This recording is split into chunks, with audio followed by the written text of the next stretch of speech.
Good morning, good evening, good afternoon, folks. It's the one and only V the Gorilla coming to you live on this edition of Rogue News ESW. We have with us the man of the hour. He needs no introduction. We are talking about Matthew Arrett, the Brain Trust himself. And folks, you get a hold of Matthew over at CanadianPatriot.org, CanadianPatriot.org, RisingTideFoundation.net, RisingTideFoundation.net. Did we just lose him? We lost Matt. He'll be back though. Okay. He's trying to get his screen off, and I think he might have accidentally clipped it. In the meantime, plug our algo link. Yeah. RisingTideFoundation.net, and you could also find him on Substack, substack.com/Matthew Arrett. And also, guys, look, get his books. I love his freaking books. His books are amazing. The Symphony of the Two Americas, Volume 1, Volume 2, and Volume 3, and Volume 4. As well as Cynthia's work, the sauna, the Black Sauna. What was Cynthia's book again? It's a mouthful, man. It's a mouthful. Yeah. It's the empire on which the Black Sun never set. Yes. The origins of Anglo-American fascism from the 19th century to the present. There you go. That's the book. Yeah, it's a mouthful, but it's a goodie. It's a real good one. And also, guys, we have a free algorithm giveaway for AlgoFactory.tech members. You want to learn how to trade, where you can trade your job and upgrade your life. Learn how you can do it right over at AlgoFactory.tech, and we're giving away a free algorithm for you to try out. So click that link below and take advantage of it. And with that being said, I want to thank Cowboy for working the airwaves and making sure the broadcast is coming out crispy and clean, man. Oh, yeah, no problem. Capacitors and the dilithium crystals. 88 miles per hour, 1.21 gigawatts. It's gigawatt stock. I will say also just another endorsement of Matt's work. Matt's I'd say he might be my favorite historian. Hands down. He's absolutely thorough. That's why I call him the Brain Trust. He is the Brain Trust. And also, just if you haven't seen Matt before, watch. As we're talking here, he's got it all on lock. It's like, it isn't like he's reading notes. Like he doesn't go, hey, give me a second, and then wait 10 seconds to say something. He actually will just throw it out there. Exactly. And he's not some guy who reads other guys, who reads other guys, who reads other guys, who reads other guys, who reads other guys, who reads other guys, who reads other guys. No. This is a guy who delves deep into like serious analysis work. So what he brings to the forefront is tremendous. That was like 6 degrees of source material. Where's Kevin Bacon? Maybe. I don't know if my camera's big enough to like contain my ego right now. It's kind of like it's pretty. I give the best introductions, Matt. You guys teamed up pretty well. I could just sit back and take that in all day. That was fantastic. And folks, all the books behind that, all the books that are behind that, that's only a fraction of the books that he's read. There's even more books. In fact, his whole house is walls and walls of books. It's a green screen, guys. I'll just it's not a green screen. His house is one. It's a giant book. Like you have to open a door that's a book to get in. It's crazy. It's crazy. Absolutely. Yeah, well, thank you guys. Thank you. I'm glad that the work is resonating, and I appreciate very much just coming back on the show and chatting. I think on today's chat, I want to do really kind of two things. I'm kind of like shooting off the hip here, but number one is that my wife and I we teamed up with a filmmaker, a buddy of mine who's Jason Dahl. He's amazing. Oh my god. Yeah, he's next level. Do you have that UFO documentary on? It's on. Is it on YouTube or?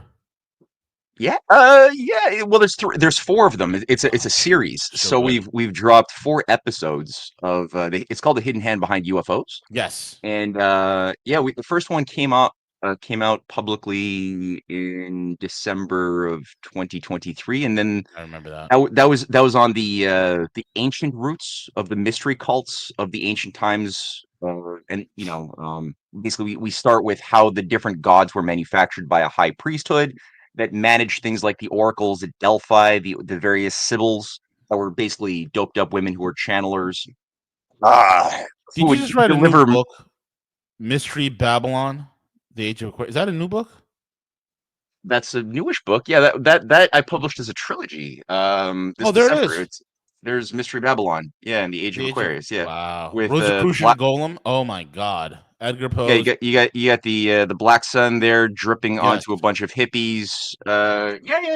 That's a new series as well. So it's been a fun ride, but that series came out of the work on the UFO thing. So they've these two projects kind of like have been running parallel to each other, and they've been crossing. But it's been very useful at preparing my mind to sort of try to peel back and make sense of a lot of the internal contradictions of messaging that we're seeing in the phase shift that we're living through right now in the real world, right? Because if you don't go to these secret societies, if you don't look at mystery cults, if you don't take into consideration Rosicrucian operations that go back far before the Rosicrucian Brotherhood tiered onto the scene in the early 1600s, it existed in different incarnations before that. But if you ignore all of those things, nothing will make proper sense as far as like what was the American Revolution fighting against? What was this breaking away from? What was behind the Civil War in America to usher in an age of chaos that would impose order and some ritual out of that chaos? What was behind World War I, the Balkan Wars? What was the Round Table movement? What was World War II? Why did Hitler have an inner Gnostic Neo-Templar core at Wewelsburg Castle under Himmler, carrying out rituals with Tibetan fucking black magic tantric Buddhist like lamas inside of which there were like 1,000 in Wewelsburg Castle? Holy Why was cow, that man. happening? Yeah, like none of that will make any sense. Or why was Israel even created? Right? Like, what was the point? Why did a bunch of fascist anti-Semite occultists tied to the Cecil Rhodes's Roundtable movement, who despise Jews, work so hard to create an entire state for the Jews to live in the desert? Sure. None of these things make any sense because today it's obviously clearly important, right? Yeah. Everyone's like, all of a sudden you got Mark Carney and Macron and Keir Starmer talking about two-state solutions and how much horror they feel about the genocide, and like these are not genuine people, but clearly there's something going on as a ritual sort of maneuvering that involves the Middle East, that specifically involves the state of, well, whatever Israel is, right? That's being and it's tied to these ancient operations that go back a long ways into the deep history. So the UFO thing is tied to that too. Right. And Campbell, so I sent you the link for the UFO thing on Telegram if you want to just place it into the live chat so people can already done. Oh, you're the man, bro. Go ahead, man. Nick, dude, well done, dude. Yeah, man. So like today, we figure what we can do. And I'll just say it right here, okay? So the thesis for the hidden hand behind UFOs is that everyone knows about the term Great Reset by now. If you're watching this show, you know what this is. Sure. That's based upon the idea that planned reset of the political economic systems has been baked in by certain sociopathic technocrats that want to get rid of or shred the last residues of the age of nation states, of elected government, of participatory government, and bring in a more like scientifically managed age, which you can say and talk about from the standpoint of some materialist, but the reality is human beings are not just creatures of matter. We're creatures also of mind and spirit. So for that, the other aspects of geopolitical warfare involve spiritual and intellectual warfare that all happen at the same time, and they always have. It's never just been one. You know, the oligarchy doesn't think in a compartmentalized fashion. They think in a natural way, but their natural way of thinking about the different aspects of reality, right? The mind, body, spirit aspect of reality, is animated by a very sick, misanthropic set of anti-human axioms and postulates, assumptions about the nature of human beings, which is just wrong, and the nature of justice, which is just the opposite of reality.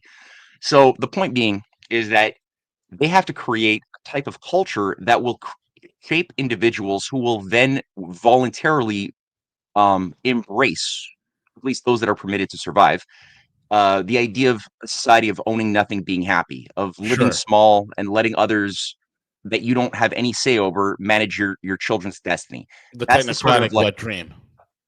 Yeah, so that means you got to deal with the culture. You got to deal with, and they've pretty good handle on the music, the arts, the sciences. They got, especially in the West, they've got a pretty good handle on keeping any type of moral development from having any access to getting sponsorship by the major production studios that are going to make Netflix or Amazon or Prime Video or Hollywood movies. If you're going to be getting the money to make one of those productions, it's probably because the storyline that will be selected is going to make people more inclined to adapt to some form of slavery, game theory, fighting for survival in a zombie apocalypse, or something that will not make us very creative. So that's one aspect. The other, though, is the religious one. People do, we yearn for something transcendental. It's part of what is being a human with a soul that yearns to discover what is beyond the limits of our five senses and the boundary conditions of our mortal lives. Right. So religion plays a very important role, but there's such a thing as bad religions, and you do have such a thing as religious engineering. And there was a book back in 1974 by Willis Harman, called "The Changing Images of Man." And on the have you guys heard of that book, The Changing Image? The changing? No, I haven't heard about. No, the I have Changing not. Images of Man. And folks, this is important because you got to understand that, like, folks, if you're listening to Matt for the first time, symbology and the philosophy of who these globalists are, and their thousands of years of developing their pseudo religion and their philosophy is key to understanding where we are and where we're going. And Matt has a great handle on it. So go ahead, Matt. Yeah. No, you got to pay attention to these things. It's very easy to ignore, but it's fatal to ignore it. Correct. And so in the book, The Changing Images of Man, it's available online. It's people could, if they want to read it and get a sense, and I think it's very useful to sometimes read the original sort of blueprint documents that give people an into the strategy of thinking and the logic of the oligarchy that runs this open conspiracy, and that has been running this open conspiracy in the form that it's been taking, especially since H.G. Wells wrote his Open Conspiracy and his New World Order book in 1928. So that, like, we're living in the blueprint of some of these high-level game masters. Like, these people play us like they're playing a board game, Right. and they write out, assuming that the people who they want to victimize are going to be too dumb to just like read the actual writings that they use to organize their own maneuvering, and then associate their words with the actions that they end up doing. So they think of H.G. Wells and they think of like this nice, lovable character who wrote sci-fi stories, and they don't look at his book, The Open Conspiracy, Blueprints for a New World Order. They don't look at his role with the Fabian Society. They don't look at his role promoting global eugenics and world government. They don't look at his role as a co-architect of the League of Nations, which he was, or how his work directly shaped the United Nations 1947 document on the Universal Declaration of the Rights of Man, which it did, as did Alice Bailey, whom he associated with. Right. So they don't look at these aspects of the character. They just think, oh, War of the Worlds. And they don't think, well, hey, that actually seems to provide, in a sci-fi entertainment garb, an actual program of uniting the world around some fear of an outward mysterious invading force from, in this case, Mars, that massively mutilates and kills most people until we get our heads together and try to unify, which we can't do because we're too stupid, and then the Martians just die of some virus. This is basically War of the Worlds. That's War of the Worlds. Yeah, that's what I meant to say. Yeah, that's the storyline. But that then animates the strategy of how the actual UFO psyop is then organized from the 1947 period all the way to the present, as stories of invaders that are first baked into our stories that we are told from popular entertainment in the 50s and the 60s, but then increasingly you have things like the CIA starting civilian UFO working groups like the NISAP, which is run by Hillenkoetter, the first civilian director of the CIA, who runs this thing with many CIA high-level psyops operatives who run all of a sudden CIA working groups interfacing with the military, talking about trying to expose the reality of flying saucers and how governments have been colluding with aliens after the aliens just couldn't figure out how to fly a damn craft that they brought from friggin' Alpha Centauri or Sirius, and it just keeps on crashing in the deserts around military bases. Yeah. And so, we obviously were able to reverse engineer and have treaties with aliens. All this shit is being brought into the modern zeitgeist to set the stage of the collective imagination around what there's a plan. It's not being done because these CIA operatives are bored. They have a plan, and it's multi-generational. And Right. many of them are tied to what goes into the changing images of man. Becomes quite important because in that 1974 document, it's this guy Willis Harman talks about, number one, religious engineering the importance of looking at different tribal cultures and investigating how did sacred stories get formed? What influence do they have on the psyches of the people living under a priest or a shaman? And these guys are also looking at Jesuits and how the Jesuits have been able to craft stories and ingratiate themselves with local tribes of Africa, of Japan, of the natives of North America and South America over the years. And how were they able, where did they fail? Where were they successful at developing trust, then creating and shaping sacred myths, creation myths that would then shape the behavior of the target audience that they wanted to then weaponize or just have self-destruct, as we saw with Cynthia's, my wife's recent book on the ghost dance religion. The what did she called it? The making of a world religion, on how Jesuits, the Smithsonian, Freemasons created the ghost dance religion, and they did that by influencing the Dakotas, a whole wide array of native bands all around North America.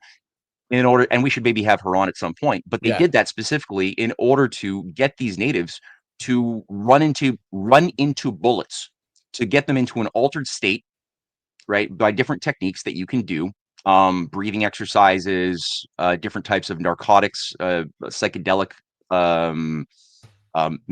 material that will help you within ritual, go into an altered state, put on like a ghost dance shirt, which is a magical shirt that makes you immune from bullets, in order to run into a firing squad and just self-exterminate. Because these guys ultimately, and this is going to bring in the question of Israel and the roundtable movement in a way that's going to surprise me as well, because I didn't realize it was going there. But they create these myths in order to get, it's easier to get people who destroy themselves than to destroy them from the outside. Correct. And that was quite successful at the mass murder at Wounded Knee, the Wounded Knee massacre in the 1890s. Yes. And these guys who are doing this despise these natives. They think that they're subhuman species, but correct, they're somehow able to ingratiate themselves and become respected leaders within these groups. And there's techniques for doing that. And the same thing, like I said, remember at the beginning, everyone's talking about two-state solutions. Oh, how horrified we are of Israel's actions. And certainly Israel is acting in a horrific way.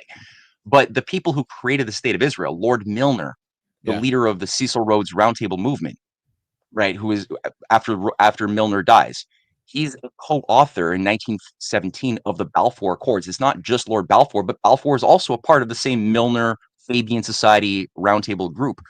And you have Lord Leo Amory. Oh, there you go. My church is not built upon stone, but within the human heart, says Hari Hunkum. Yeah, so actually, and there's a quote by Leo Amory, who's another author of the Balfour Accords, along with Walter Rothschild. So you have Walter Rothschild, Leo Amory, Walter Rothschild, Lord Milner of the Roundtable movement. You have Lord Balfour, who, by the way, is also an anti-Semite who despises Jews. Right. And you have, that's a scandalous thing that people don't want to admit, but it's present all over the internet. And then you have Lloyd George, who's a roundtable asset who's installed by Milner to become Prime Minister of England during World War I as a part of a soft coup, where Lloyd George, another pro-Nazi fascist, by the way, later on, Lloyd George becomes the guy with Sir Oswald Mosley, Theosophist Fabian right-wing fascist of the Nazi Party of England, the British Union of Fascists. Did you say a Fabian right-wing fascist? Isn't that an irony? It is an irony, because usually Fabian socialists, they're left-wingers. So this is in name. What do the Nazi Party call themselves? National Socialist Germans Workers' Party. Yeah, we are going to give the people the money. We just have to kick out all of the Jews. That's right. And they did with the Havara Agreement, right? And so it's a Havara Agreement. That's the thing that gave rise to the creation of Israel, as you know it, is the 1933 thing between the British Empire, British Mandate Palestine, and Germany that basically said, okay, we're going to... This is where you also have the atheist members and founders of Zionism, Theodor Herzl and his ilk, who are just patsies, who are just they were willing partners in this grand scheme. Yes. Actually, on that note, let's not do that yet. But you're correct. And Herzl is actually, he's writing letters to Cecil Rhodes, describing how Cecil Rhodes is an inspiration and can provide the foundation for the state of Israel. Yeah.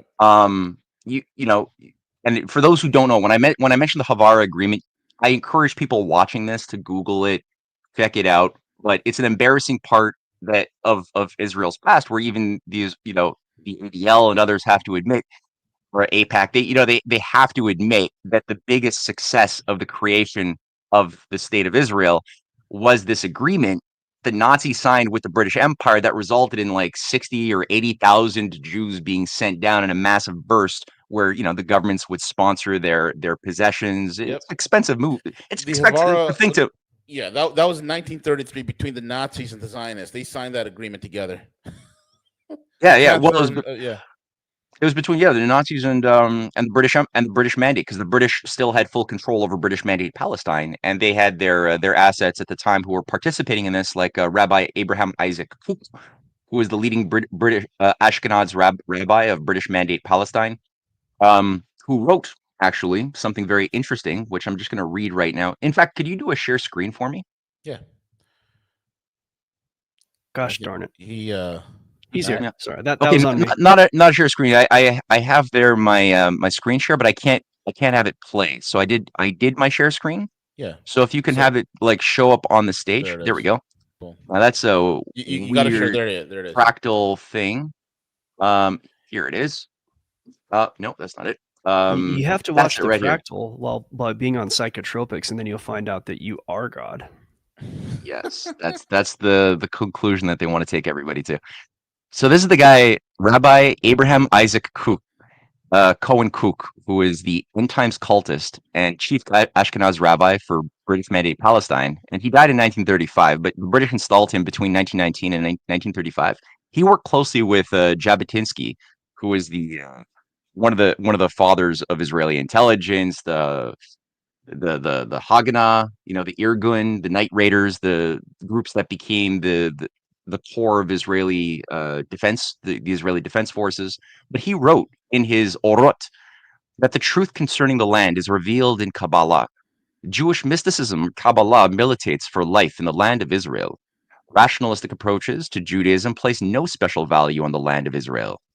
In wars, national characters crystallize. Israel, as the universal reflection of mankind, benefits thereby. So the Israel, as the universal reflection of mankind, benefits through wars. That's his view, that wars are a positive blessing because they create national characters. And then he gets really crazy, where which that's just false, but whatever, we'll give him that. The heels of Messiah fall upon world conflagration. At the hour of the downfall of Western civilization, Israel is called upon to fulfill its divine mission by providing the spiritual basis for a new world order. Now, here we can stop the share for the time being. Yeah, you can stop the screen thing. Yeah, working on it. I'm okay, and I'll call upon you to replay it, redo that in a second, because there's another image I want to show there soon. But what they're doing, so he's bringing up tie into he's a self-professed Kabbalist. He's got an idea, and he's part of what's known as the Third Temple cult. So he's a major leader promoting the idea of rebuilding Solomon's temple in a specific location, which was mapped out by leaders of the Quatuor Coronati Lodge, which was overseen by King Edward VII in 1885. Sir Charles Warren was a leading member of that grouping, and they were doing the original excavations of the Temple Mount, which has been the host site of something called the Dome of the Rock, one of the Holy of Holies, one of the holiest sites of the Islamic world. Which these guys were all of the view that in order to usher in the Messiah at the downfall of Western civilization, they believed that it was their duty to destroy the Holy of Holies of the Islamic world at that same location, rebuild Solomon's temple according to certain Kabbalistic patterns. And then with that, and you have this weird shit around red heifers having to be sacrificed at that site in order for this invocation ritual, which is how they were thinking about it. they think about it kind of like a black magician talks about invoking a demon. That's how they're talking about it, is you got to do this ritual, do this blood sacrifice. Yeah. They talk about red heifers, but red heifers might involve something more than just the cow. At which point the temple can be rebuilt in order for the Messiah to come, in order for the New World Order to emerge. Now, to what degree is he in on the inside joke? I don't know. But what I can say is that Sir Henry Kissinger, in that same article I was sharing, and we can do a screen share one more time. Can you pull that up on the screen again? Is it there? Yeah. Yeah, yeah? just Okay. one moment, Matt. Okay. There it is. Okay, you're good. All right. So this is from an article that's actually for the first chapter of my Revenge of the Mystery Cult, Sir Henry Kissinger, Midwife to New Babylon. Now, Kissinger passed on to the great sulfuric beyond a little while ago, right? But he gave an interview in 2012, which caught my eye. And it's always bothered me that he said this, and it's only now that it's starting to come into my mind how that's working. Where Kissinger said, when he was asked, "What is your vision of Israel in 10 years?" Now, Kissinger's response was, "In 10 years, there will be no more Israel." Now, he's a little bit off the timeline. We're more than 10 years later. However, people were very confused, and they asked him to elaborate.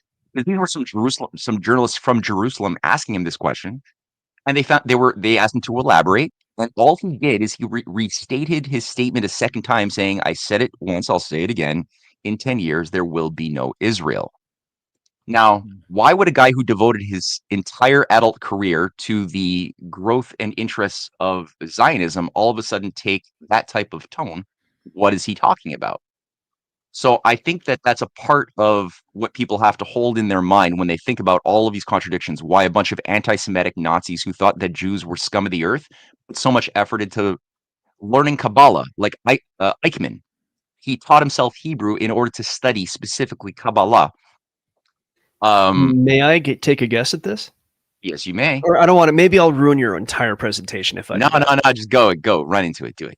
The red heifer must be fattened before the sacrifice. I think you're right.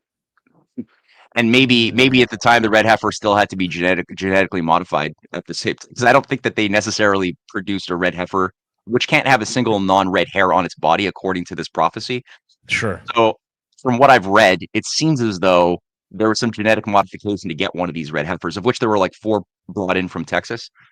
Which is a little bit cheating, right? It's kind of like messing around with the rules if you believe that these are the rules of God. That's kind of, I don't know how you would think that God didn't see you do that if that's actually what they believe. It's kind of funny. But yeah, there's definitely that. And the red heifer, yeah, there's definitely this idea that is prevalent here. I'll go back to the screen one more time. There's It's definitely an actually idea. okay, good. Yeah, there's definitely an idea that is prevalent. Like, for example, Chaim Weizmann, who becomes an early president of Israel, saying that should Palestine fall within the British sphere of influence and should Britain encourage a Jewish settlement there as a British dependency, we could have in 20 to 30 years 1 million Jews there, perhaps more. They would form a very effective guard for the Suez Canal. So you got these guys who are the original founders of Israel. Herzl, you got Weizmann, Yeah. all atheists. and calling for situating this future state of Israel within the British control grid as part of the Great Game, right? And here's just some of the key figures, like I mentioned, who were big promoters of Israel from World War I. Again, Walter Rothschild, they say, oh, look, he's on the committee, so he must have been the key bankroller, and he must have been. This proves that the Jews are running the show. I would say the opposite. I would say that the Rothschilds actually themselves are new money. They're new money that came into power in the 1750s or 60s. They're not themselves controllers of anything, but they are mercenaries that do dirty work, and they never actually lived in Israel. So up until today, no Rothschild has ever had a permanent home in the most unstable, chaotic zone in the world. Correct. So there's another reason why this place was created. Interesting. And I think it has a lot to do with this. So this is from the ancient times. This is the mapping of the first iteration of the Silk Road. Yeah, from the Han Dynasty, which is a 400-year-old dynasty from 200 BC to 200 AD. And what you see there are just some of the core trade routes going in some cases from Russia through what's known as the Steppe Silk Road into Europe, the Roman Empire, stretching goods that would travel, commerce goods, all the way through the Middle East, into Africa, into India, and connecting East and West together in an idea of international dialogue, commerce, discourse that made it more difficult for empires to get forever wars between religions, which is the way the empires, all imperial systems or oligarchical systems are animated by divide to conquer and forever wars, ritual bloodletting. Mhm. When you get people to work on common win-win self-interest, like this did, it becomes a lot more difficult. And Yeah. as you can see in red, this zone here of the Middle East around Damascus, Palmyra, Antioch, Gaza is sort of the core pivot around Africa, the emergence, the connecting point between Europe, Africa, Asia, all connects in that zone. And so who can ever control that zone can better disrupt the potential emergence of an alliance of cooperative cultures working Yeah. together. And as Herzl also believed, despite being a radical atheist and follower of Cecil Rhodes, he liked Rhodes because Rhodes had a perverse idea of manifest destiny based upon blood and soil. Rhodes himself was the guy who ran Rhodesia, Yeah. right in the south De of Africa. Beers. This is the guy who carved up Africa, Cecil Rhodes. Yep. And so he liked that idea of what Rhodes was able to do by spreading the superior racial stock in Africa. And Rhodes had a whole vision to create a Church of the British Empire to spread Britain as the new seat of a one world government. He inspired H.G. Wells. And so in Herzl's vision, he called for an idea of an Israel extending from the brook of Egypt to the Euphrates, which is pictured there in a more visceral way in blue, which involves the Greater Israel Project, which Jabotinsky and Rabbi Cook all believed was important as part of this invocation ritual of the Messiah, which, as you can see, would involve Israel growing in scope far beyond its current borders to encompass all of Palestine, all of Jordan, all of Lebanon, 70% of Syria, 50% of Iraq, and 33% of Saudi Arabia at least. Now, the problem here is you also have simultaneously a Greater Turkey project that's been gamed out by a bunch of similar-minded neo-Ottoman revivalists in Turkey that are active now increasingly in Azerbaijan, in Armenia, that have the view of expanding Turkey that also sees most of Syria as their own as well. So I think that there's a bit of a recipe for a major conflict on that front as well. The thing that really I wanted to bring people's attention to in this article I wrote, which again, oh yeah, that's by the way King Charles and his invocation ceremony of becoming when he became king, where there's several things about this guy where they're emulating him as the Holy Roman Emperor. That's why they have him carrying the Charlemagne staff and the orb representing the earth with the cross of Charlemagne. That's part of one of the aspects that's weird. He was sprinkled from water from the River Jordan during his coronation. Pope Francis, before he died, was there and presented the Jesuit Pope presented this guy who's the head of the Anglican Church. So you got this guy; he's the head of the Church of England, right? He's kind of like the Pope. It's more than simply the crown. And you have this Jesuit Pope presenting this Pope of the Anglican Church the gift of a shard of wood from the Church of the Holy Sepulchre at his coronation ceremony. That shard of wood is reputed to be a wood derived from the cross on which Jesus died. Now, whether or not this is the actual cross upon which Jesus died is inconsequential to the symbolic gesture of what this is. Correct. Because he's definitely associating this king as having some form of direct connection to specifically the divine right nonsense. The divine right nonsense, and specifically the idea of the kingdom of Jerusalem, which I mentioned earlier. Edward VII. This is the the king that oversaw the Quattuor Coronati Lodge and oversaw the project to excavate Solomon's Temple, Solomon's Mines, to find the site upon which the rebuilding of the Solomon Temple was going to occur. And he began this in 1861 when he first went to the Holy Land, to Palestine. When he arrived in Palestine with his team, the interesting first thing he did is he got a tattoo on his chest, and the tattoo on his chest was this tattoo, which some people here see. You see this? Hold on, just a weird button. Okay, do you see this flag right here? Yeah, that coat of arms. We see that. Yeah. Do you guys know what that coat of arms is? That was seeing- behind Kissinger in that article. This is all the same article. Yeah, this is the flag of the Kingdom of Jerusalem.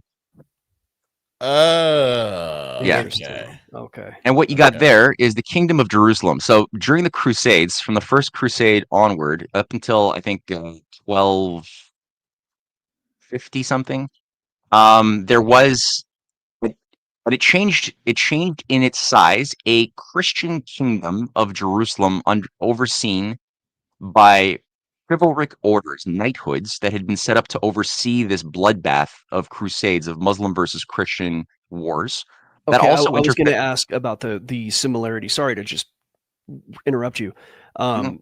There was a bit of what came to mind is the Templar flag. Yeah, and that's what King came Baldwin to mind. was. I think this is also connected with King Baldwin the sixth. He was a ruler of Jerusalem during the Crusades. During that was the Third Crusade, I think. Yeah. Saladin. Yeah, exactly. And Saladin is sort of the antagonist, the leader of the Muslim world. And Sure. in my research, a really great hero. He's actually an incredible figure. He is an incredible figure, 100%.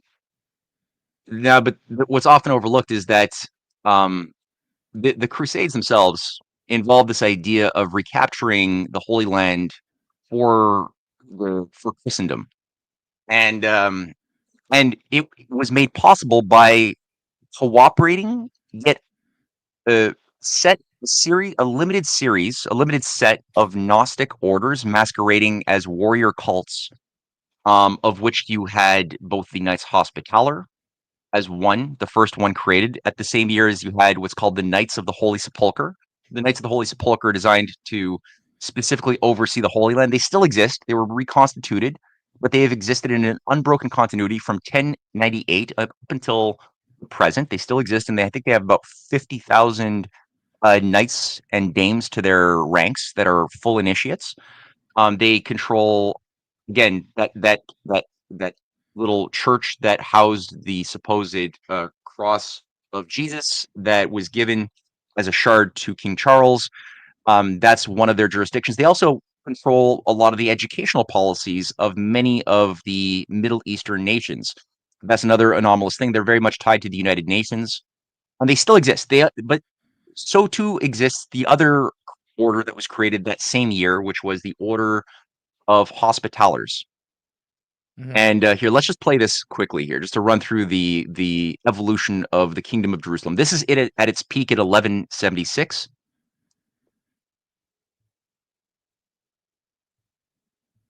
It may be that when you added it, you didn't add the audio because we don't hear any audio yet. Oh, you don't hear audio? Oh, okay. Let's stop sharing. When you share a screen, there's a toggle, and you can share audio as well. So if you do that toggle, I can put that back up there. All right, let me try that one more time. So if it doesn't work, it doesn't work. And it's in the bottom corner. It's really small, and it says share audio also. Okay. And you can always send me a link, and I can share it. Yeah, in this case, it's not permitting it. It just says, do I want to mute the website notifications while sharing? And then I do allow the share, but I no point. See, because I'm not hosting it. I'm looking at a different configuration than you are. Do you want to send me the link, and I can just throw it up there for you? Yeah, send it on private chat. Sure, let me do that right here. Copy link address, and it is now in. It is now in the private chat. Okay, you got it? Got it. All right. Give me just one moment. We'll get this shared up. Okay. As Velas would say, we're still using the jumper cables to get this all going here. Mhm. Okay, let me do share screen. Brave tab, Kingdom of Jerusalem. Also a share tab audio. Okay, this should work. Don't at me, bro. All right. Jeune Seigneur et ton œuvre splendide, un cœur de feu, une âme de guerrier. Do we want to read these captions? You just run it through. Tu les donnas à la Vierge timide, que tu voulais couronner d'un laurier. Sainte Jeanne de France, notre espérance repose en vous. Sainte Jeanne de France, priez, priez pour nous. Jeanne entendit dans son humble prairie des voix du ciel appeler au combat. Elle partit pour sauver la patrie, lors de son front à l'armée commandant. Sainte Jeanne That's fine. That's good. Yeah, that's good. Yeah, I think we got the gist of it. So it's a useful little 2-minute video that people can watch on their own, but it's got like a little bit of a timeline over like which jurisdictions were controlled by which dukes and princes and knights.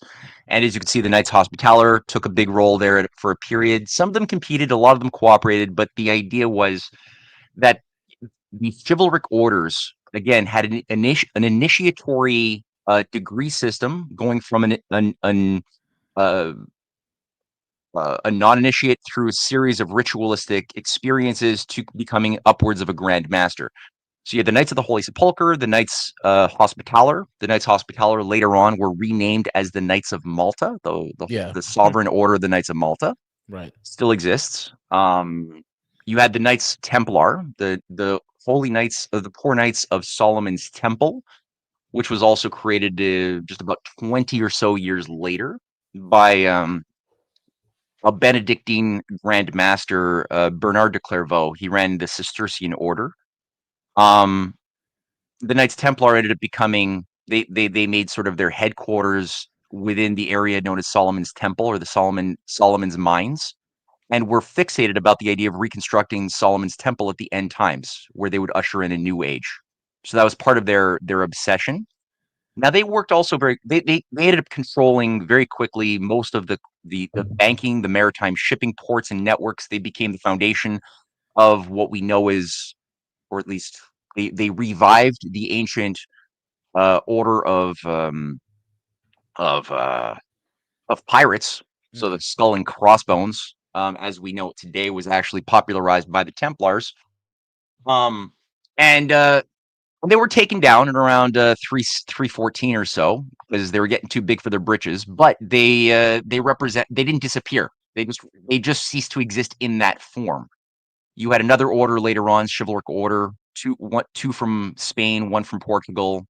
One later order set up as the Teutonic Knights in around 1190 or so, modeled on these earlier orders. And then you had another British order that was called the doesn't matter. It'll come to me later. All of these agencies were kind of like they operated as a secret society with an outward teaching for the public, for the non-initiated, and an inner teaching that was secret for the initiated.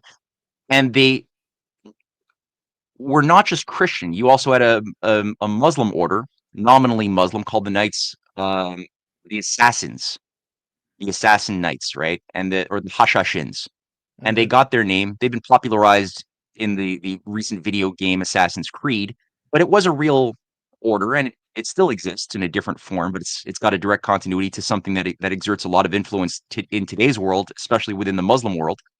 But the Hashashins were created in 1090, about a decade before the Knights Hospitaller and the Knights Sepulchre, and they would nominally be enemies of each other, but they would actually work closely together, as was discovered by Richard of Lionheart, having hired Muslim assassins who would basically go into an altered state of altered consciousness, and it, using hash basically was it, in order to then be to partake in assassination rituals of people who were typically too inclined to try to end the bloodbath, as we saw with Saladin, who had survived 2 assassin attempts by the Hashashins. Even though he was Muslim, he had these Muslim orders assassinating him, he survived 2 of them. And in the second one, he got the captured assassins under torture to admit that they had been hired by Sir Richard Lionheart, who was the first sort of English monarch to set foot in the Holy Land for the Third Crusade. And he wanted, so you had collusion with Templars working at different times with Russians, killing each other's enemies, Christian and Muslim alike, to keep the fires of war, out of which the character of men materialized, says Rabbi Cook, in a Kabbalistic sort of ritual. And also that was tied to an idea of rebuilding Solomon's temple, which, as the story goes, it was the Sufi priests who were teaching the Templars how to interpret certain symbols, certain scriptures that they were stumbling across within the Holy Land, that I think was much more tied to something more sulfuric, which they believed was at the heart of the ancient priesthood command center that they think Solomon's temple was, as not an area of piety, but rather a zone of global geopolitical control and human sacrifice to things like Marduk, not Marduk, Baal, not what's the other one? The owl god. What's the Moloch?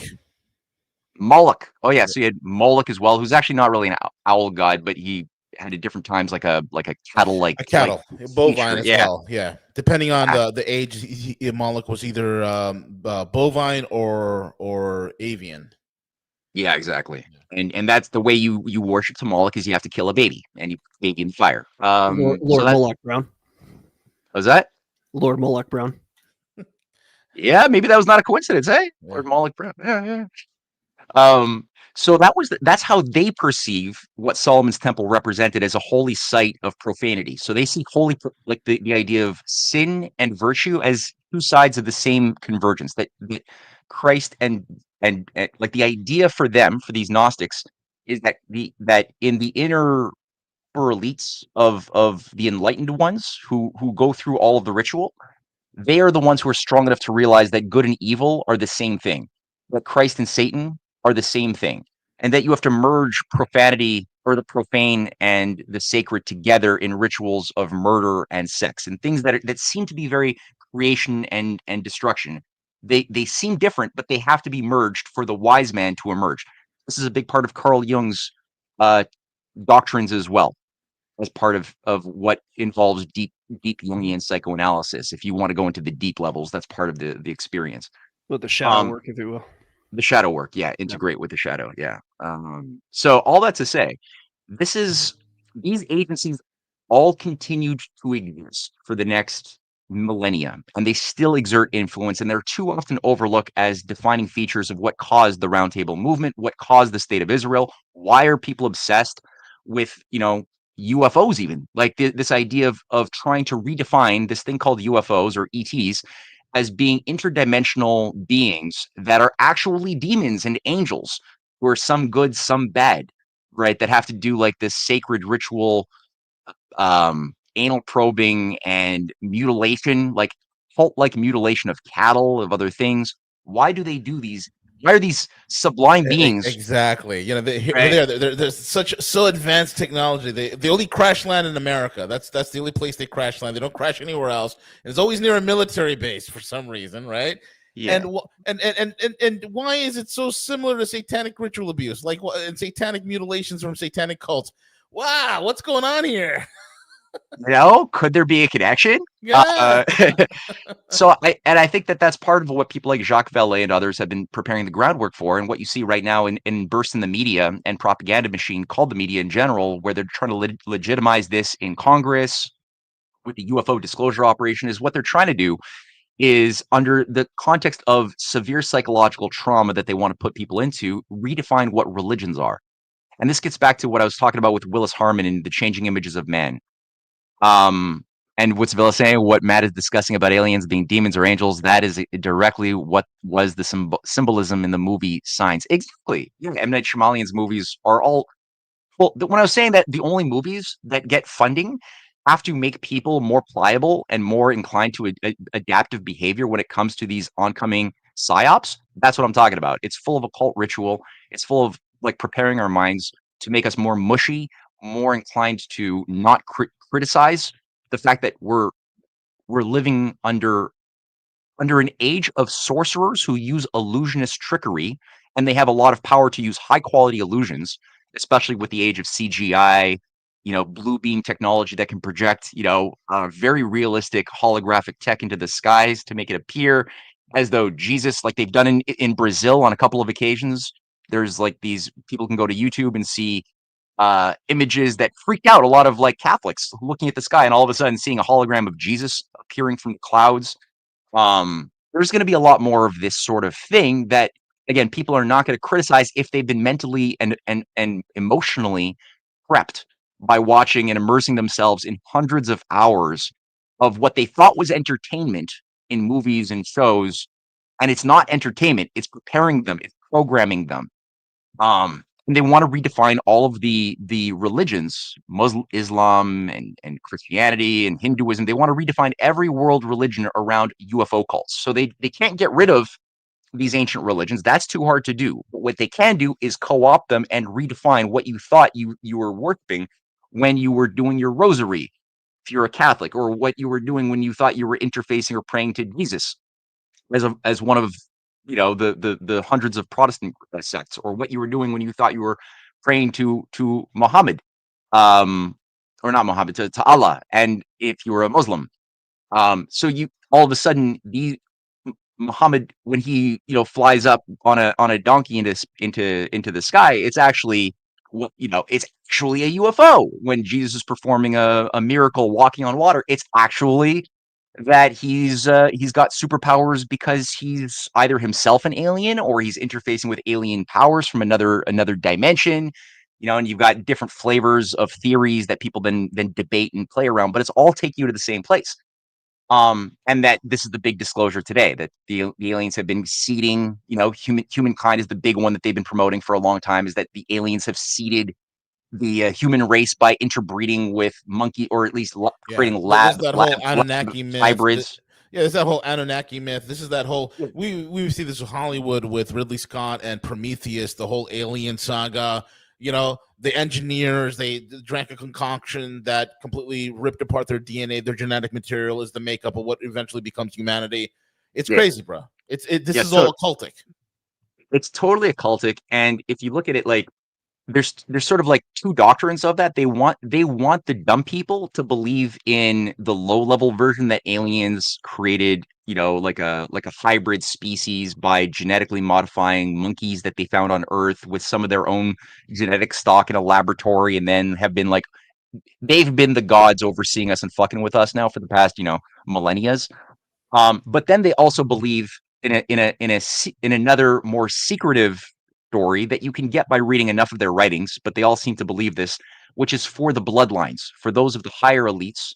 They're told a different story, which is that the Nephilim, which are these fallen angels from the Book of Enoch and others, bred with the women that they found on Earth and started having a special set of bloodlines of the race of giants. Graham Hancock has been working very hard on his his British intelligence assignment from the 90s to promulgate this recasting of narratives of ancient archaeology, ancient aliens, without saying aliens, but he alludes to it indirectly all the time, that the ancient giants, the stories of the giants that were the stock of the race of Nephilim, were actually the oligarchs who had like superhuman powers of clairvoyance, and they could like levitate, using perhaps ancient tech that they got from the aliens or from just mind powers of telekinesis. There's all sorts of allusions to how they were able to build these big structures of pyramids and what have you. and that this became the race of the holy bloodlines of the royal orders of families, the old families of Europe, who justify or legitimize the fact that they are born into this lap of castles and this higher caste. How do they legitimize their existence? Well, you can legitimize it if you think that you are a different species than the common human cattle who come from more lowly origins. So that's another thing that's been told as a story. And perhaps, there's variations of the theme, like one of which being that that Jesus didn't die, that the true teaching, that the true Jesus is found in the Nag Hammadi and Gnostic scriptures that showcase a very different kind of Jesus than the one that's in the Nicene Christianity. And that Jesus is much more of a Sethian character, an avatar of Lucifer, who had secret teachings that he would only pass on orally, kind of like the Kabbalist idea of the oral Torah passed on orally from the spirit forces of God and the angels to Moses that were too much to be written down, that could only be passed down to his favorite initiates orally, generation to generation. They got a different Kabbalistic sort of version for the Christian world through Gnosticism. That Jesus had his favorites, Mary Magdalene, who was his lover, who he had babies with, according to some of the scriptures. And they moved to the south of France. This is the whole what was that? Yeah. The Da Vinci Code. Dan Brown's Da Vinci Code. Yeah. Yep, exactly. And part of the Da Vinci Code idea, which Dan Brown got from an earlier book called Holy Blood, Holy Grail, which was written by two. Grail. Yeah, and one of the two guys who wrote that, Michel Bagnon, recently passed away, but he was himself a member of the Freemasonic Quatuor Coronati Lodge. That same Quatuor Coronati Lodge that I'd already mentioned earlier had been founded by King Edward VII and Charles Warren and Sir Walter Besant. Those three founded this Quatuor, the research lodge that did the original excavations on Solomon's Temple, and was devoted to ancient. That's the birth of ancient archaeology, by the way. So the entire school of ancient archaeology that we know today, which was infused into the Smithsonian as well, which was also obsessed with getting the lower races, like the natives that they believed were lower races, to self-exterminate, was also based on taking control of all of the old archaeological sites of the world with a focus on the Holy Land of Jerusalem. But this also involved obscuring a lot of the evidence, the real evidence of interoceanic maritime civilizations that go back even into the Ice Age, that would have connected the pyramids of Egypt, which is very true. I mean, this is not Ice Age material. This is more recent, but still, there's plenty of evidence which true archaeologists should be looking at, of the interconnection between Egyptian culture, South American, the colonization of South America, of the Olmecs, of pre-Olmec civilizations, the building of these pyramidal structures in Machu Picchu, in Guatemala, in Mexico, all over Latin America, but also in Northern America too. There's all sorts of evidence of very high-level, technologically advanced civilizations that the Smithsonian has been working to obscure, destroy, to give the illusion to their target audience, which are the various First Nations bands of North America, that they have no connection to these high-level global civilizations of the past. And that's been part of the brainwashing. But the reality is there is a connection, and these creatures, these creeps, have been trying to control the narrative, so that if you want to be professional archaeologist or deep historian and maintain a job in academia or be published, you have to maintain a garbage set of theories that you promote in your narratives that allow you to keep your job and be published and be respected, which denies the existence of an interoceanic maritime civilization that had a high degree of knowledge of the precession of the equinox,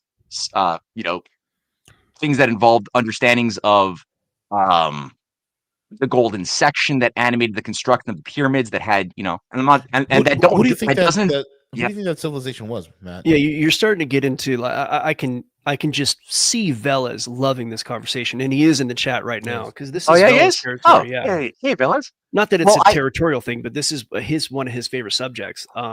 So that's a good question that V asked. Well, I defer to Femi Krasniqi as the most impressive person I've ever found as a researcher of our modern day, who's pieced together the most coherent, comprehensive theory I've encountered. Femi Krasniqi is a friend of mine, and he's based in France. Hmm. We've done like 4 interviews together, and he did a very popular film in 2019 called K-19: The Great Pyramid, and it's a 3-hour movie. Interesting. It's very good. K-19 as in the submarine.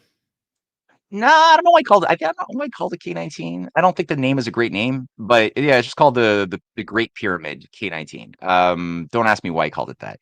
But again, it's available for free on YouTube, and you don't have to agree with every mechanistic detail he brings up, but he brings up the most reasonable explanation that encompasses the fullest spectrum of variables pertaining to the construction of the Great Pyramids, especially the Great Pyramid, including also Khufu.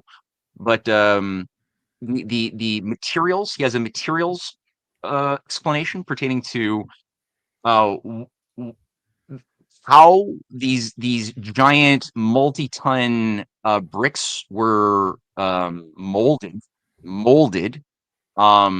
using a certain chemicals engineering approach to things, which I think passes the smell test.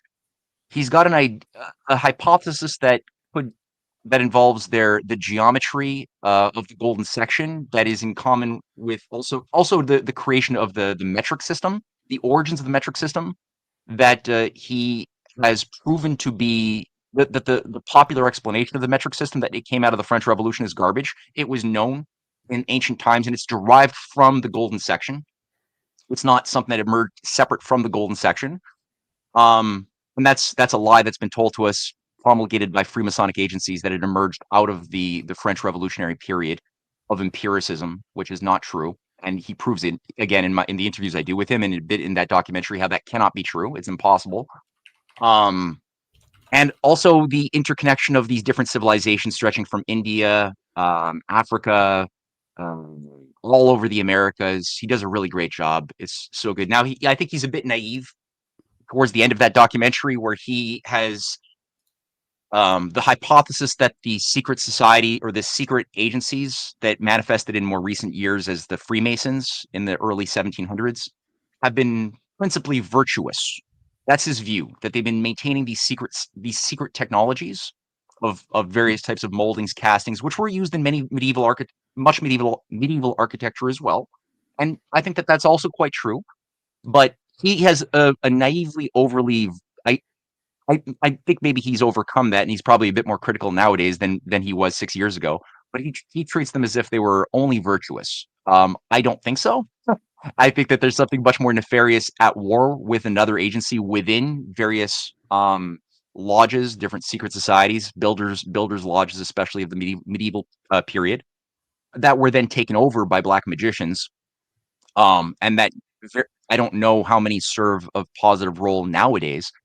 But all to say I'd love to get Velas's thoughts. So Velas, since you're listening to this, dude, have a listen to that documentary and give me some feedback. I think that Femi Krasniqi said one thing that he is not sure about, though he posits this still as a hypothesis, but it has not been tested, is the lensing, the idea of molten, that there were large enough lenses that would have the power by concentrating heat, solar heat, into a high enough density that could melt granite and other forms of. Oh, Vela says, "I know how to find you, Matthew. I'll take a look." Oh, good. Yeah, that's not ominous coming from Velas, though. That's a good thing. And Yeah. briefly, I put the link to that. It's actually called the Great Pyramid K 2019 as opposed to K19. And I found the link and placed it in the chat, so Velas has it. Awesome. Yes, thank you.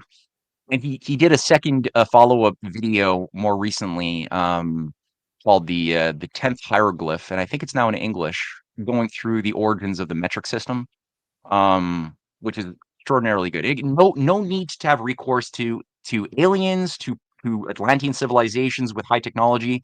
No need for Nephilim, demon forces. None of that is needed. It can be done in a way which both breaks shackles of the standard models of archaeology, but also satisfies naturalistic explanations that are still sublime. It's not like a cold material explanation either. So all that to say, I'll put that on the wayside for the time being, because that's what the Quatuor Coronati Lodge was doing. That's what Michael Bagnan, when he set up the Holy Blood, Holy Grail narrative in 1981, was doing by putting forth a theory that I think had already been believed for many centuries by the oligarchy, that through the Merovingians, you had this Jesus blood pass on and legitimize these various Viking mercenary dynasties that were used by the old families. This is what the Norman conquerors were that took over England. The Normans were the Northmen. Yeah. And many of the ruling families of England are Viking conquerors who were pagan Vikings masquerading at different times as Christian for convenience sake, but still carrying out pre-Christian occult ritual on the inside. And they had to be legitimized. And so one of the ways was that a story was concocted that they were the heirs of the blood of Jesus's babies, protected by the Priory of Zion and other agencies. And that, at the end of the day, that's why they have superhuman blood. That's perhaps why the King of England could be allowed to be also the Pope of a church of the Anglican Church, because right. Well, and the rumor is that the reason he has sausage fingers is because that blood needs somewhere to go once it's, needs to do its magic through his sausage fingers with that blood. Right. You got to pull up a picture if you're going to talk about the sausage fingers of Prince. No, I'll grab one. Okay. Yeah. Okay. Go for it. Yeah. So all that to say, like, what they've been really working on, I think, is utilizing in an occult ritual the disposable sect of Jews by trying to modify and manipulate the Jewish culture in such a manner that would transplant what was a very beautiful religious civilization and culture that gave rise to many good things over the human experience, and try to take a fringe sect of, there you go, sausage. Yeah, I like that. Because they do believe that the blood is magic, right? So yeah, I like your theory that they can perform more magical rituals with. There's something about like the blood and the stone, and they, say that they're coming from some prehistoric something or other. I don't. That's crazy. His hands were blowing. Are they still like that, or is that just like a? I don't know. Month? Look at that I don't know if they're still like that. But it looks like. It's like I think it's a liver problem or something. I mean, I could ask my wife. She's all a bunch of inbred psychopaths, man. They all got issues. Why would you keep the ring on? Like, it looks like that thing's get it off. Oh yeah, he's got to get somebody to like clip that thing off, man. That's dangerous. Okay, that's okay. So yeah, look, these guys, they believe some wild and kooky things. But what was I going to go with that? That totally derailed my. Sorry, I'm known for derailing for comic effect. That's apologies there. V will be on this amazing rant, and I'll just throw him off. He's the worst.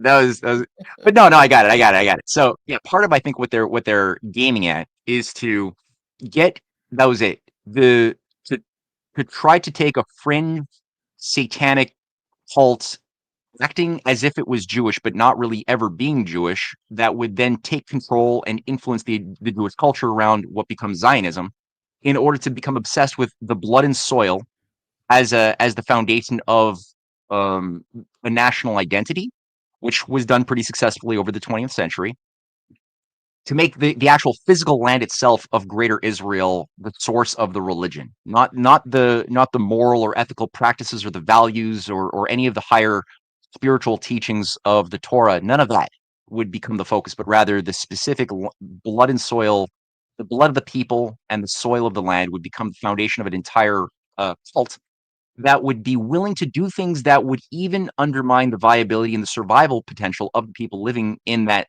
so-called land as well, as part of an invocation. Now, I think Israel's picked a fight with something like 9 of their neighbors over the past few years alone. 9.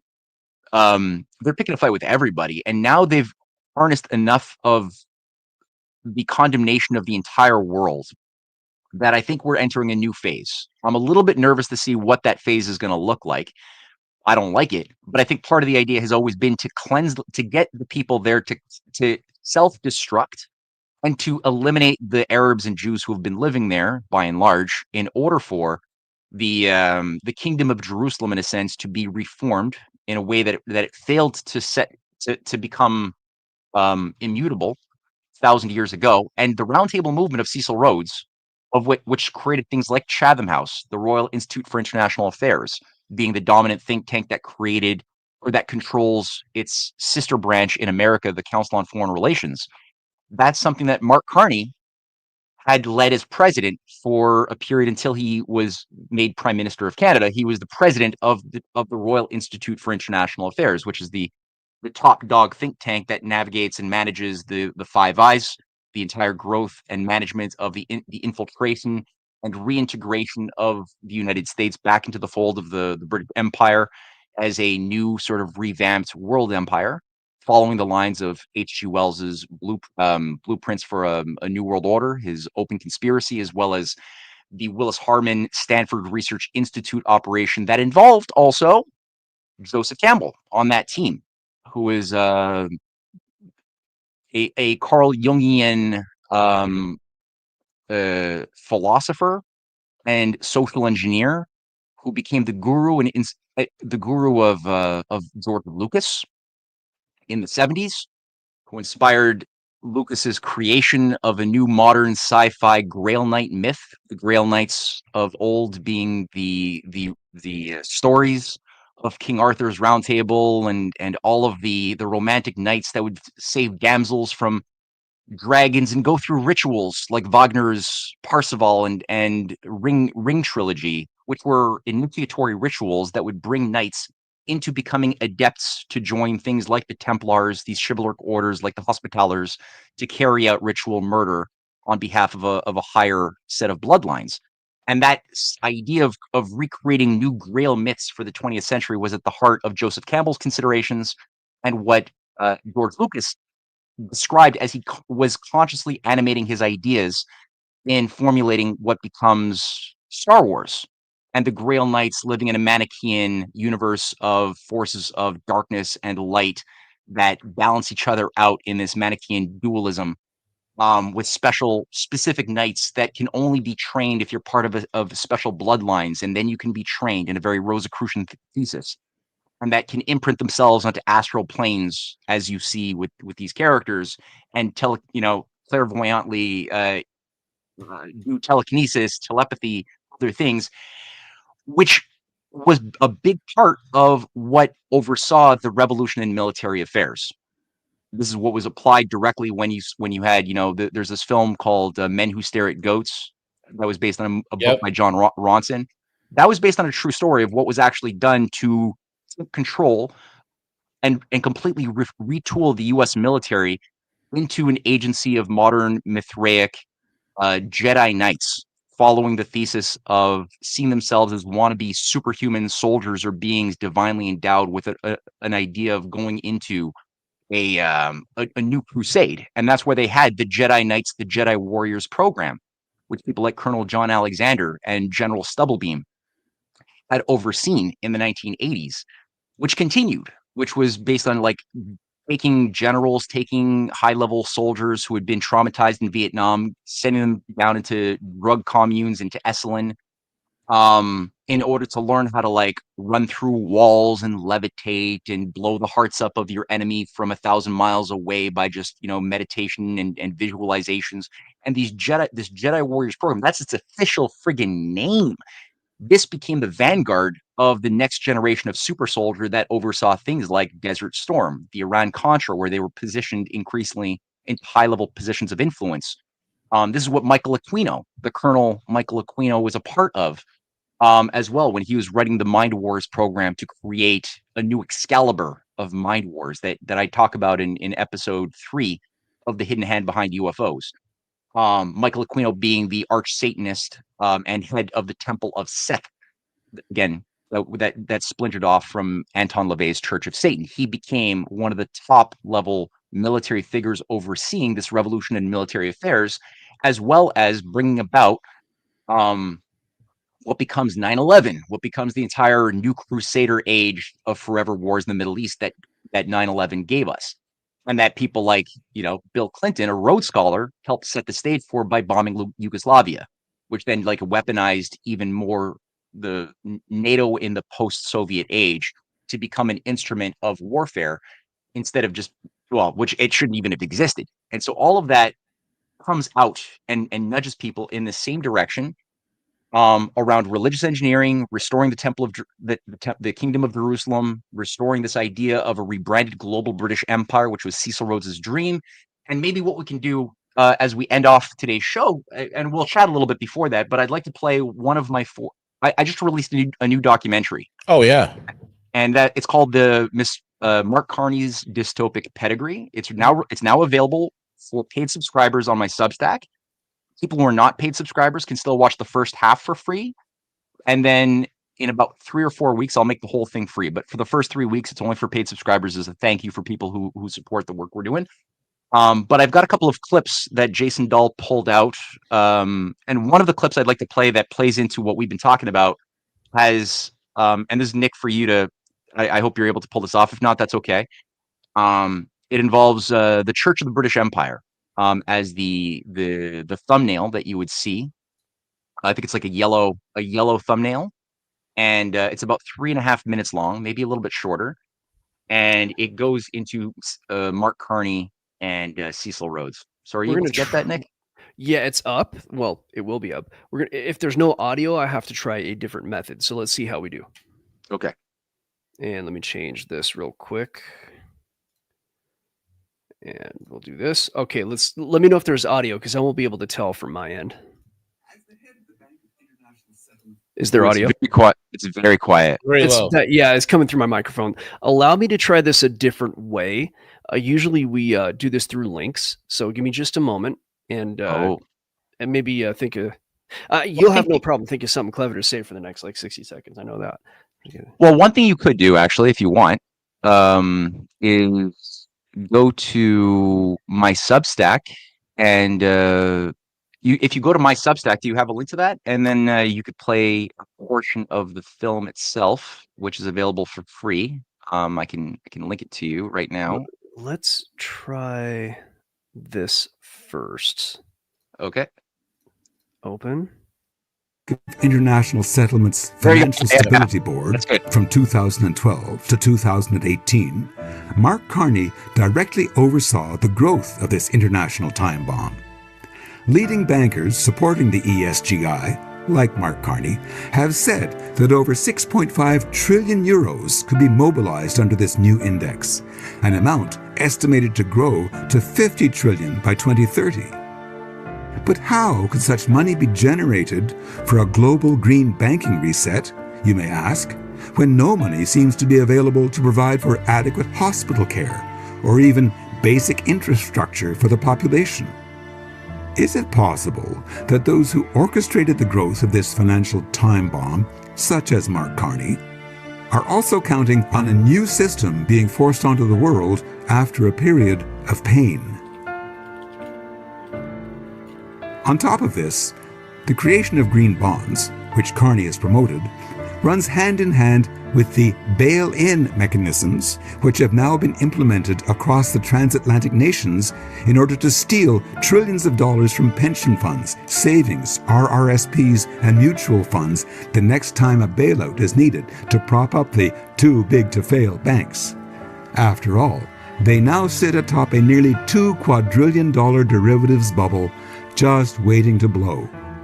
The driving force behind the creation of this dangerous international bail-in regime, which became law across Europe and North America, and which professed to avoid bailouts by simply stealing the deposits of savings accounts during future banking crises, was, of course, Mark Carney.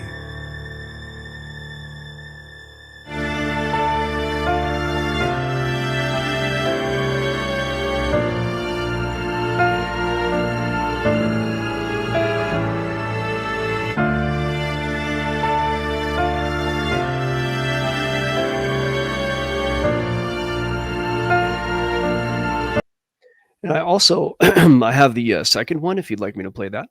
Yeah. The second one plays more into the narrative that of today's show. Yeah. Let's see if I'm clicking the right file here. Okay, it's the yellow one that says. Is it this one? That's the one. Yeah. Okay.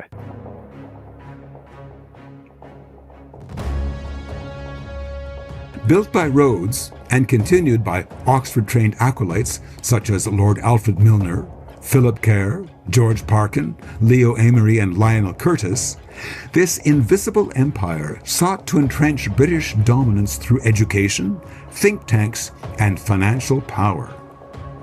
In 1920, Milner's network birthed two of the most powerful institutions in modern global governance: the Royal Institute of International Affairs in London, also known as Chatham House, and its American counterpart, the Council on Foreign Relations, what Hillary Clinton would later refer to as the mothership. I am delighted to be here in these new headquarters. I have been often to, the mothership in New York City. As an Oxford-trained former president of the Royal Institute of International Affairs, Mark Carney is their spiritual descendant. His language is urgent. Climate, crisis, carbon. But behind the facade lies a more dangerous version. In Carney's world, governments obey central banks. Carbon quotas become currency. Energy use becomes behavior, and behavior gets tracked, scored, and taxed. This system is not new.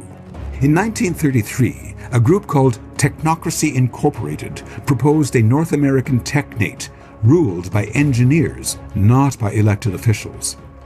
Their vision included replacing money with energy credits, eliminating elections, and monitoring every human action through a centrally managed data regime. The Canadian head of this movement was Joshua Haldeman, the maternal grandfather of Elon Musk. Prior to running Technocracy Inc. in Canada, Musk's grandfather led the Saskatchewan branch of the Fabian Society's Cooperative Commonwealth Federation, which was designed to solve the Great Depression by imposing a scientifically managed society, according to the group's Regina Manifesto.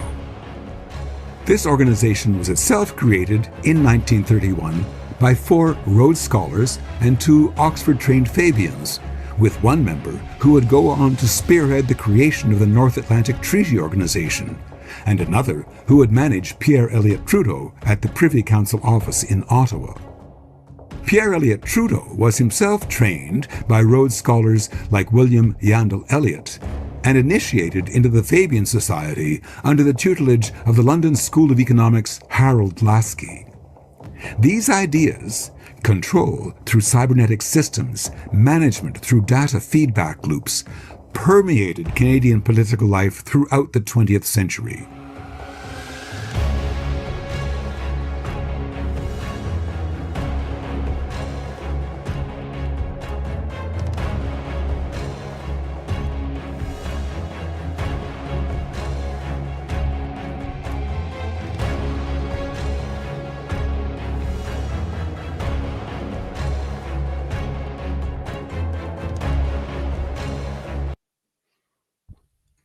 Go ahead and click that, zap that QR code, guys. That's over on Amazon. And what else did that say, Matt?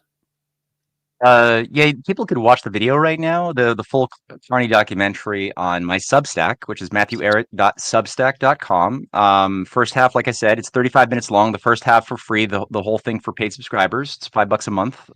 Or the books are available on Amazon, and you can just either do the QR code, go to my website, CanadianPatriot.org, or finally, actually, those are the 2 best things to do.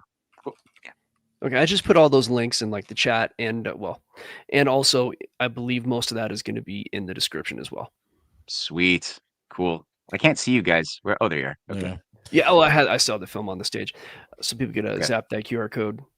All right, great show, guys. Matt, thank you so much for being on. And folks, again, with a lot of things that Matthew Ehret does, I recommend you go back and listen to this program. Have your notebook ready and go through it. It is a lot of stuff. And also get the book. A lot of the content that I went through in today's show is available in Mystery Babylon and the Age of Aquarius, Revenge of the Mystery Cults, Volume 1, and also on the Solomon's Temple Cult and the Quatuor Coronati Lodge, Edgar Poe's Final Mystery and Other Tales of Ratiocination, Revenge of the Mystery Cults Volume 3 with Aleister Crowley there on the cover, Conan Doyle and Poe. That one has the last 8 chapters. It goes into that in visceral, gory, literal gory Jack the Ripper detail. Yep. And with that being said, folks, we're at the end of the show. Cowboy, take it away.